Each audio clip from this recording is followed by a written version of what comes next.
There's been a major shift in the society, and we hear of these couples called dual income no kids or double income no kids, and they term themselves as child-free couples, not childless couples, mind you. They call themselves child-free couples. So what do you think about this concept? If I were the Prime Minister of India, I would encourage dinks. Because we are already the most populous country in the world. True. So, looking at it from the macro point of view, makes a lot of sense that you will unburden the earth if most of the couples decide to live without having kids voluntarily. And as you said, not childless, but child-free. Yeah, and they also call themselves anti-natalists. So they term themselves that they are knowingly, by choice. Whenever you say anti, there is a negative connotation. I look at it from the positive point of view, that there will be less pressure on the resources. And somebody in the past went through a drive of sterilizing human beings in the Indian history itself. So, if it is being done voluntarily, then there is no force about it. So yes, double income no kids is a good concept from the no kids point of view. Double income, I don't know. Do you need that much income then if you don't have too many things to do? It's again having too much and not knowing what to do with it. But what about the fact that as per nature or as per the normal universal things, reproduction is a very a critical part of the natural process in life. Yeah, some people say... Somewhere we are trying to stop that, Some people say it is my dharma to propagate my race. Yes. Therefore, it is my dharma to create another human being. But if I apply that logic, then every time I engage in a sexual activity, I must create a kid. So if I were to apply that logic, then sex is taboo. Because you are engaging in sexual activity without planning to have a child. So this, I will probably spark a huge debate on that, and you will have a lot of comments on this.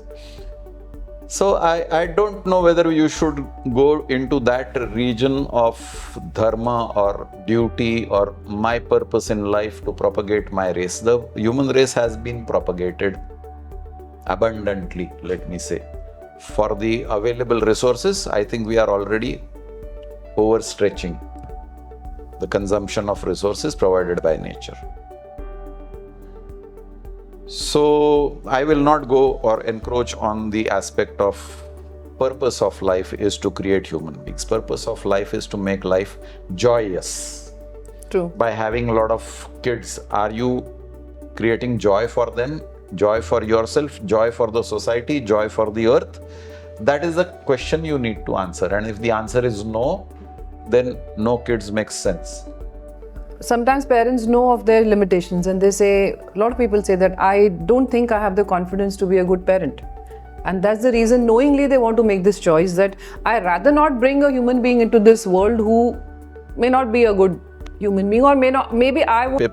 Parents feel that they may not be capable of bringing a child in this world who will be helpful to either the world or the human race. That's being a very negative mindset. There are parents who actually bring children in this world who are very destructive and damaging. True. And they feel that it is part of their dharma or their religion or their duty to produce by the dozens. So this logic doesn't really apply, that you are under an illusive or under an illusion that you will not be able to raise a good child, and therefore I don't want the child. So it is like saying, I don't know whether this tailor will stitch my clothes properly, so I better not wear clothes. So it is not a very healthy logic to say that I may not be able to raise a child properly. But why does this subject interest you so much? No, it's interesting because it makes me think that is this a natural part of evolution? Is this nature driven? Because the population is exploding, is this nature's way of also saying that the human mind has the intellect to choose, to decide what it can do for the better or for the worse? So is this going the right way? That is an interesting possibility, because everything already exists in nature. True. And nature operates in balance. And one of the ways of operating in balance is to feed into the intellect of the human beings ideas which would be beneficial to the entire creation as a whole. So if the concept of minimizing the human race is going to be beneficial for the universe as a whole and Earth in particular, then planting this idea into the young brains of today is probably a universal design. So I like this concept that yes, it could be nature's way of achieving balance. If I go back into prehistoric times, the dinosaurs probably didn't have that facility of intelligence and logical conclusions. And the dinosaurs became so powerful and so prolific in terms of occupation of the earth that they became a destructive force and they had to be destroyed by a natural calamity. Yeah. But human beings having a superior intellect are probably being fed by the universal intelligence to think on these terms. On these lines. But then contradictory to this, there is also the same universe which is creating means of having children which were impossible earlier. So it's IVF or it's surrogacy or it's, adoption. So even you have those on your platter. So really is the universe... Yes, probably universe is also experimenting. Like you have a scientist who is experimenting in the laboratory. He's trying 1 experiment, 2 experiments, 100 experiments with the possibilities of diverse results. Whichever is the good experiment will ultimately be selected. So probably the creator is experimenting with various things, and whichever is ultimately going to work out for his ultimate design will probably see the light of the day. There are certain countries like probably I can name Japan or even America for that matter.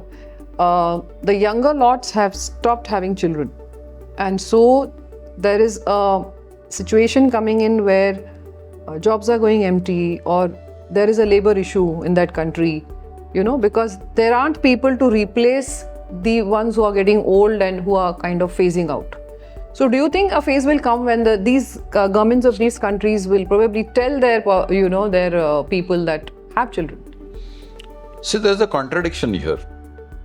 On the one hand, we are saying there is population explosion. That people, True. That is also... Let me complete this. Yeah. On the one hand, we are saying there is population in explosion, number of human beings have increased. Maybe lopsided. In certain parts of the world, the population has increased. In certain parts of the world, the population is dwindling. And as you named, Japan and America having issues with young labor to replace the older labor. But then you look at Canada. Canada is inviting people from all over the world to migrate to fill in the gap of absence of young labor. Okay. So they are making it immigration friendly for people from other parts of the world who have less opportunities to come and settle down in Canada, and in the process give them the energy of a youthful workforce. So that's one way of looking at it. The other way of looking at it is, eventually it may happen that the entire world, if the dinks starts taking shape massively, then the entire world will be bereft of the younger population, and the whole world will face the situation that there is no young, energetic workforce to do the work that is required on a day-to-day basis. Evolution takes care of all these issues. Then you will again come back to the circle where people will want to produce children. Fashion repeats. True. After 10, 15, 20 years, the whole fashion comes back. So probably evolution is his fashion.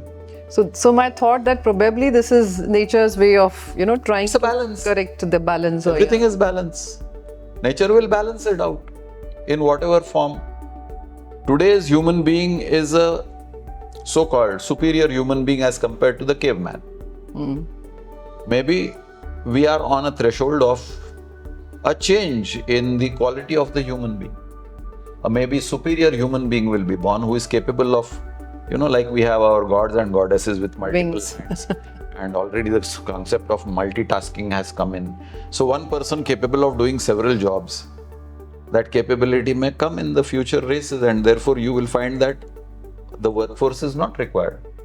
And then there's a very funny side to this. So I had a couple of these youngsters discussing in front of me. I was just listening, and it was really funny because they were like saying, यार वो पहले तो बच्चा पैदा करो, फिर उसका first birthday celebrate करो, खर्चा, फिर उसका एवरी बर्थडे में उसको गिफ्ट दो, रिटर्न गिफ्ट दो, वो खर्चा, then you put him in a damn school, there is again an expense to that, and then you bring him up, then he wants to go and study abroad, कितना खर्चा, who the hell is going to spend all his life only earning for this kid who is going to create Then such... why do you want double income?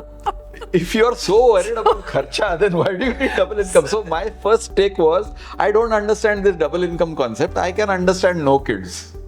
Yeah, true. No, Why do you need income if you are so worried about kharcha? See, the double income is coming because women also today want to be working. They want to empower themselves. They want to have a career of their You own. can work without income, no? Yeah, true. So it doesn't mean, okay, so that's a different aspect. But the double income term is coming from there. I'm not comfortable with that double income aspect. I am okay with no kids. But that is the trend today where both are earning. There is a double income. Accept as a fact of life, as a fact of, it's like accepting fashion. Yeah. Earlier it used to be full pallu over both the shoulders, then it slowly dropped off to one shoulder. Now the pallu is on the elbow. You have to accept. So there is no, it's a matter of choice basically. It's a matter of choice. Yeah.